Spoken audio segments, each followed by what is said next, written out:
تاریخ بتاتی ہے کہ مسلمانوں کی ایک مضبوط حکومت تھی جسے کوئی ختم نہیں کر سکتا تھا، کیونکہ ان کے دلوں میں للہیت اور حب رسول اس طرح جمی ہوئی تھی کہ انہیں کوئی ہلا بھی نہیں سکتا تھا۔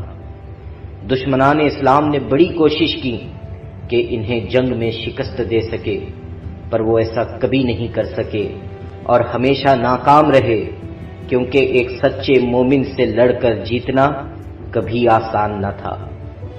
پھر کیا ہوا؟ ایک سازش رچی گئی اور اس سازش کا نام تھا دنیا۔ ان سچے مسلمانوں کو دنیا کی فکر میں اور دنیا کی حرص میں ایسے ڈبو دیا گیا کہ اب ان کے ذہن میں صرف اپنی ترقی اور اپنی دنیا ہی بسنے لگی۔ وہ کہتے ہیں نا، یا شیخ اپنا دیکھ۔ دشمنوں نے دنیا کو عام تو کر دیا تھا، پر یہ مسلمانوں کے دل میں کتنی بسی ہے، اسے دیکھنے، اسے ناپنے کی بھی ضرورت تھی۔ اس لیے دشمنوں نے اپنے جاسوس مسلمانوں کے بیچ میں چھوڑ دیے اور کہا کہ تم چھپ کر ان مسلمانوں کے سامنے ان کے خدا اور رسول کو برا کہو اور ہمیں وقتاً فوقتاً اس بات کی خبر پہنچاتے رہو کہ ان کا کیا حال ہے۔ پھر ایک دن ایسا آیا کہ جاسوسوں نے خبر بھیجائی کہ پہلے تو ہم چھپ کر ان کے خدا، ان کے رسول، ان کی کتاب کو برا کہتے تھے، مگر اب سرے عام ان کے سامنے ہم گالیاں دیتے ہیں۔ حیران ہو کر دشمنوں نے پوچھا، کیا یہ مسلمان تمہارا قتل نہیں کرتے؟ جاسوسوں نے کہا، نہیں، وہ تو دنیا کمانے میں اتنے مصروف ہیں کہ کہتے ہیں۔ برا وہ کہہ رہا ہے اور اللہ اسے دیکھ لے گا، ہم نے تو برا کہا ہے نہ سمجھا ہے۔ بس کیا تھا؟ یہ خبر کے بعد دشمنوں نے کہا، چلو اب وقت صحیح ہے کہ مسلمانوں میں مسلمانوں جیسی بات نہیں رہی، اب یہ کمزور ہو چکے ہیں، ان پر حملہ کرتے ہیں۔ پھر کیا ہوا؟ وہ مضبوط حکومت اتنی کمزور ہو گئی کہ ان کو ظالم کافروں نے گاجر مولی کی طرح کاٹ کر پھینک دیا، عصمتیں لوٹ لی، مسجدیں گرا دی اور کئی مسجدوں کو اپنی عبادت گاہوں میں تبدیل کر دیا، اسلامی لائبریریز جو تھیں انہیں جلا کر راکھ کر دیا۔ آہ، دنیا نے ڈبو دیا۔ شاعر مشرق نے بہت خوب کہا تھا، فکر عرب کو دے کے فرنگی تخیلات، اسلام کو حجاز و یمن سے نکال دو، وہ فاقہ کش جو موت سے ڈرتا نہیں ذرا، روح محمدی اس کے بدن سے نکال دو۔ بس یہی سازش آج بین الاقوامی طور پر رچی جا رہی ہے۔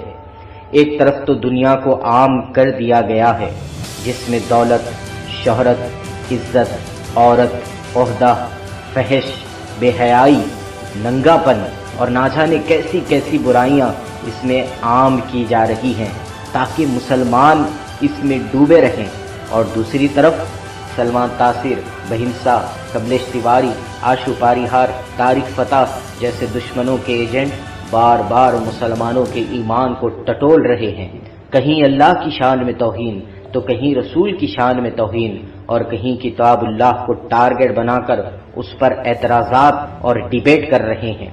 اور آج کے کئی بھولے بھالے مسلمان تاریخ کے انہی مسلمانوں کی طرح بولی بولتے نظر آ رہے ہیں۔ جو برا بول رہا ہے اسے اللہ دیکھ لے گا، اس نے برا کہا ہے، میں نے تو برا نہیں کہا نہ سمجھا۔ بھائی، کس کے پاس ہے اتنا فالتو وقت کہ ان چیزوں میں پڑے اور جانے کیا کیا کہہ رہے ہیں۔ ہاں، اگر دنیا دل میں بس گئی ہے اور ان کی یہ سازش کامیاب ہو گئی ہے تو اب خدا ہی حافظ ہے، لیکن یہ نہیں ہو سکتا۔ ہمارا دل دنیا کے لیے نہیں، اسلام کے لیے بنا ہے، اور ہم دنیا پہ فدا اور شیدا ہونے والی قوم ہرگز نہیں ہیں۔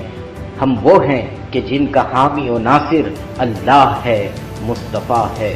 تو جاگو مسلمانوں کہ یہ تمہارے اور ہمارے ایمان کا امتحان لے رہے ہیں، دیکھ رہے ہیں کہ ان کے دل میں اسلام کی عظمت باقی ہے یا نہیں، اپنے رب کی عظمت ہے یا نہیں، رسول محتشم صلی اللہ علیہ وسلم کی ناموس کی فکر ہے کہ نہیں۔ یہ وقت سونے کا نہیں، جاگنے کا ہے۔ تمہاری خاموشی ان گستاخوں کو اور بھونکنے کا موقع دے گی۔ انہیں ہر بار منہ توڑ جواب دینا ضروری ہے، اور یہ بھی ضروری ہے کہ مردار دنیا ہمارے دل میں نہ بسنی پائے۔ یاد رکھیے، دنیا اور دل کا معاملہ کشتی اور پانی کی طرح ہے۔ کشتی اگر دل ہے تو پانی دنیا ہے، کشتی پانی میں رہے تو سلامت رہتی ہے، پر پانی اگر کشتی میں آ جائے تو ڈوبنا مقدر ہوگا۔ اسی طرح دل دنیا میں رہے تو کوئی بات نہیں، بس دنیا دل کے اندر نہیں آنی چاہیے، ورنہ بربادی کے سوا کوئی نتیجہ نہیں۔